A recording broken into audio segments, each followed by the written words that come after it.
नमस्कार।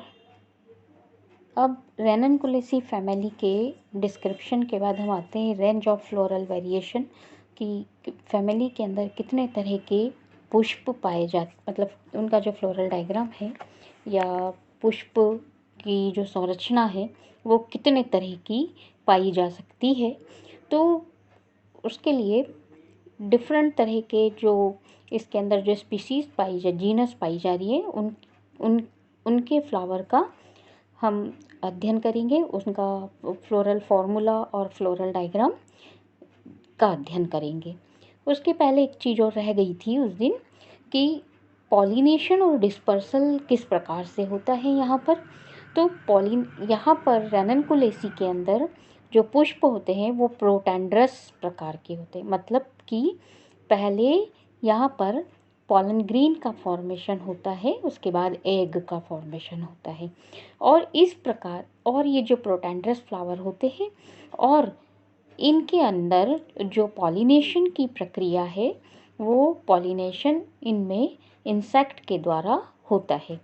जैसा कि हमने इसके फैमिली के डिस्क्रिप्शन में देखा कि इसके अंदर जो पेटलॉइड प्रकार के जो सेपल्स पाए जाते हैं या कह लो कि जो पेटल्स पाए जाते हैं वो बहुत ही आकर्षक कलर के चमकदार रंग के पाए जाते हैं, जो कि कीटों को अपनी तरफ आकर्षित करने में सहायता करते हैं। और दूसरी चीज़ है कि इस फैमिली के अंदर जो पुष्प पाए जाते हैं उनके अंदर नेक्टरी ग्लैंड्स पाई जाती हैं, जिनसे नेक्टर का सीक्रेशन होता है, तो जो वो भी कीटों को अपनी तरफ आकर्षित करने का काम करते हैं। लेकिन कुछ पुष्प ऐसे हैं जिनके अंदर वायु के द्वारा परागण, मतलब एयर के द्वारा पॉलिनेशन होता है, जैसे थैलिक्ट्रम की जातियों में एयर पोल्यूशन होता है, एयर पॉलिनेशन होता है। इसके बाद जो कुछ जातियां हैं जैसे एनीमोन, क्लीमेटिस, नार्वेलिया, इनकी जातियों के अंदर जो एकिन प्रकार की जो पिच्छुकी वर्तिका युक्त होते हैं और इसी के कारण से इनके अंदर एयर के द्वारा पॉलिनेशन होता है।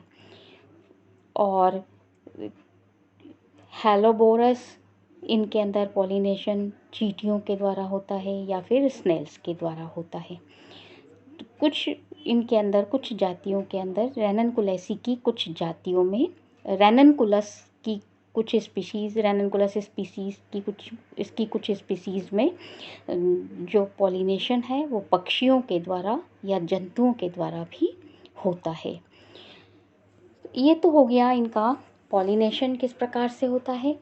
अब इसके बाद आते हैं हम फ्लोरल फार्मूला। पूरा डिस्क्रिप्शन हमने कर लिया, उसके बाद अब हम देखते हैं कि फ्लोरल फार्मूला हम किस तरह से लिखते हैं। आपको डिस्क्रिप्शन में मैंने पहले फ्लोरल फार्मूला लिखने के तरीके बताए थे कि फ्लोरल फार्मूले के लिए प्रत्येक फ्लोरल पार्ट के लिए एक एक सिंबल होता है। तो यहाँ पर हमने पूरा डिस्क्रिप्शन कर दिया। तो कुछ जो जीनस है जिनमें हमको डिफरेंट तरह के फ्लोरल स्ट्रक्चर्स, फ्लावर वेरिएशन जो दिखाई देंगे, तो हम कुछ 4 जातियाँ हमने 4 प्रकार के हमको वेरिएशन यहाँ पर दिखाई दे रहे हैं। जैसे पहला है रेननकुलस का जो ये यहाँ पर चारों के आपको फ्लोरल फार्मूले लिखे हुए दिखाई देंगे। इसका जो फ्लोरल डायग्राम है ये रेननकुलस स्क्लेरेटस का फ्लोरल डायग्राम है और इसका जो फॉर्मूला है रेननकुलस का, ब्रैक्टिएट फ्लावर, ब्रैक्टियोलेट फ्लावर, फिर इसके बाद इसके अंदर एक्टिनोमॉर्फिक फ्लावर है, हर्माफ्रोडाइट फ्लावर है, कैलिक्स 5 है, सेपल्स जो है मतलब सेपल्स 5 है, पेटल्स 5 है, और स्टमेंस जो है एंड्रोशियम ए जिससे हम लिखते हैं वो इंडेफिनेट है और गाइनोशियम इंडेफिनेट है और सुपीरियर ओवरी है। और यहाँ पर हम देखेंगे कि ये कैसे हैं, पॉलीसिपेलस है, पॉलीपिटेलस हैं। और जो दूसरी मुख्य बात यह है कि इनके अंदर जो है ये ओवरी जो है ये पृथक अंडपी पाई जाती है। तो ये जो पृथक अंडपी ओवरी है इसके अंदर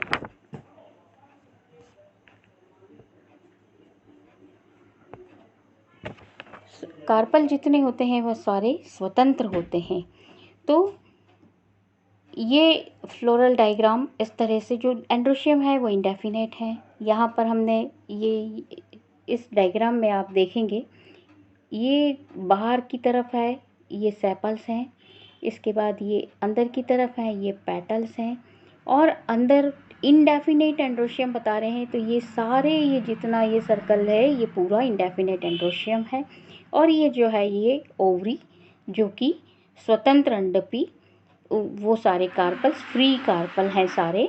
तो वो कार्पल यहाँ पर बता रहे हैं कि सारे फ्री कार्पल हैं। तो मल्टी कार्पलरी ओवरी है और एपोकार्पस ओवरी है। ये रेननकुलस एक स्थिति ये हो गई। दूसरी स्थिति हमको जो दिखाई देती है वो डेल्फिनियम है। ये वाला जो है ये फ्लोरल डायग्राम ये डेल्फिनियम का है। डेल्फिनियम के अंदर हमको जो स्पर के समान, मतलब जो पोस्टीरियर साइड के सेपल्स और पेटल्स जुड़ के एक स्पर के समान ये इस तरह से संरचना बनाते हैं। ये डिफरेंस होता है इस दूसरे सभी फ्लावर से। इसके अंदर ये डिफरेंस हो गया कि इसके अंदर स्पर के समान स्ट्रक्चर बनता है। साथ ही इसके अंदर जो गाइनोशियम ओवरी जो है वो एक, मतलब कार्पल जो है वो एक ही कार्पल होता है। और एंड्रोशियम जो है वो 15 पाए जाते हैं 3 चक्र में, और जो कि ऑब्डिप्लोस्टोमेन होते हैं। फ्लावर ज़ाइगोमॉर्फिक हो गया। तीसरी स्थिति जो है वो पायोनिया में अंदर हमको दिखाई देती है।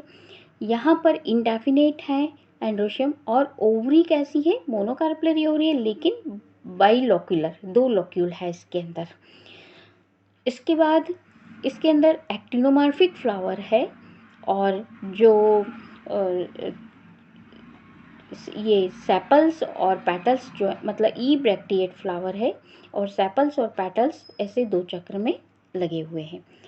जो अगली स्थिति है यहाँ पर, इसमें क्या अंतर हो गया, ये एपोकार्पस ओवरी है, यहाँ पर मोनोकार्पलरी ओवरी है, यहाँ पर मोनोकार्पलरी प्लस बाइलोक्यूलर एंड इनडेफिनेट स्टमेंस पाए जा रहे हैं। एंड्रोशियम इंडेफिनेट स्टमेंस जो है।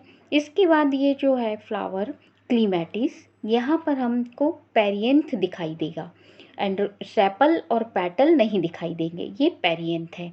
और एक ही चक्र पाया जा रहा है पेरिएंथ का। और दूसरी बात यह है कि इसके अंदर इनडेफिनेट नंबर ऑफ स्टमेंस है और एपोकार्पस ओवरी है। तो ये डिफरेंट फ्लोरल वेरिएशन हमको रेननकुलस एक्टिनोमॉर्फिक फ्लावर हो गया ये भी, और ये जो डिफरेंट फ्लोरल वेरिएशन है रेननकुलस का अलग है, डेल्फिनियम, फिर पायोनिया और क्लीमेटिस। तो ये फ्लोरल वेरिएशन, हमसे क्वेश्चन पूछा जाता है कि रेंज ऑफ फ्लोरल वेरिएशन रेननकुलेसी की बताइए, तब हमको ये डिफरेंट 4 तरह के फ्लोरल डायग्राम बना के, फ्लोरल फार्मूले लिख के, और हमको उसका डिस्क्रिप्शन कि इनमें ये डिफरेंस है ये बताना होता है। इसके बाद इस फैमिली के अंदर हम आते हैं इकोनॉमिक इम्पोर्टेंस। इस फैमिली में मुख्य रूप से ऑर्नामेंटल फ्लावर ही ज़्यादा पाए जाते हैं, और कुछ तरह के मेडिसिनल प्लांट हैं। तो कुछ ऑर्नामेंटल प्लांट्स सीजनल प्लांट हैं, जैसे लार्कस्पर, इसको हम डेल्फिनियम अजासिस कहते हैं। दूसरा nigella damascena, love in a mist, ये श्रब टाइप का फ्लावर है, श्रब टाइप का हैबिट है इसकी। क्लीमेटिस वर्जीनिया, इसके अंदर इसको ट्रैवलर्स जॉय के नाम से भी जाना जाता है, ये भी ऑर्नामेंटल प्लांट है। एक्वालिजिया कोरुलिया, फिर रैननकुलस म्यूरिकेटस, इसको बटर कप के नाम से भी जाना जाता है। फिर थैलिक्ट्रम की कुछ स्पीसीज़ हैं, क्लीमेटिस की कुछ स्पीसीज़ हैं, और एनिमोन की कुछ स्पीसीज़ हैं।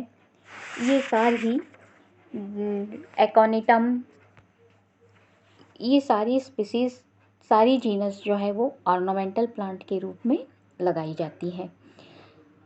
इसके बाद कुछ प्लांट्स जो है जिनका काफ़ी ज़्यादा मेडिसिनल यूज़ किया जाता है, जैसे एकोनिटम नेपल्स, एकोनिटम नेपेल्स से एकोनाइट प्रकार का एल्केलॉइड, इसकी रूट से एकोनाइट प्रकार का एक एल्केलॉइड प्राप्त होता है, जो कि रूमेटिज्म मतलब गठिया रोग, बुखार और दर्द में काम में ली जाती है।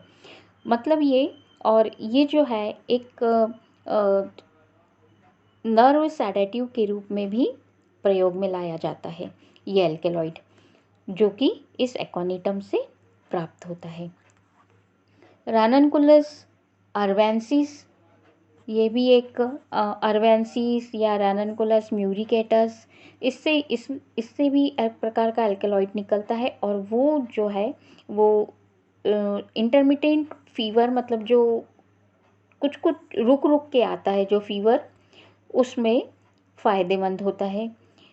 इसके बाद एनिमोन पुल्सेटिला, ये जो है पुल्सेटिला, इससे पुल्सेटिला नाम की एक औषधि प्राप्त होती है, जो कि गायनिक प्रॉब्लम्स के लिए दी जाती है, उनके उपचार के लिए दी जाती है। क्लीमेटिस ट्राइलोबा, इससे जो औषधि प्राप्त होती है वो कोढ़ या लेप्रोसी जो बीमारी हो जाती है और रक्त संबंधी जो रोग होते हैं उनके उपचार में उपयोग में ली जाती है। फिर सिमिसिफ्यूगा रैसिमोसा, इसके जो सूखे राइजोम होते हैं इनको काला नाग जड़ के नाम से भी जाना जाता है, और इससे सिमिसिफ्यूजिन नाम का एल्केलाइड प्राप्त होता है, जो कि कोरिया रोग के उपचार में काम में आता है।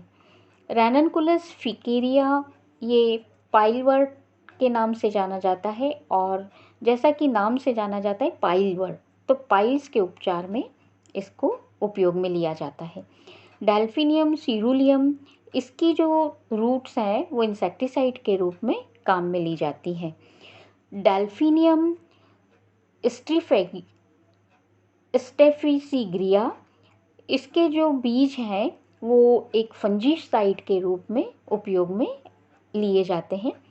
थैलिक्ट्रम फोलियोलोसम, इसकी जड़ें जो है वो शक्तिवर्धक होती हैं और यूरिनरी प्रॉब्लम के लिए और फीवर को कम करने के काम में आती हैं। इसके अलावा से हाइड्रिस्टिस कैनाडेंसिस, ये एक प्रकार का प्लांट है इस फैमिली का, इसकी जड़ें सांप के काटने पर उसके एंटीडोट के रूप में प्रयुक्त की जाती है। नाइजेला सैटिवा, इसको काला जीरा भी कहा जाता है, और ये मसाले के रूप में उपयोग में लाया जाता है, और ये अचार वगैरह बनाते हैं उसमें डाला जाता है, और साथ ही में ये बुखार, खांसी और दमा रोग के इलाज में इसको उपयोग में लिया जाता है। डेल्फिनियम की कुछ स्पीसीज़ है। ब्रूनोनियम, ये ब्रूनोनियम जो स्पीशीज़ है डेल्फिनियम की, ये हृदय और श्वसन रोगों में लाभदायक होती है।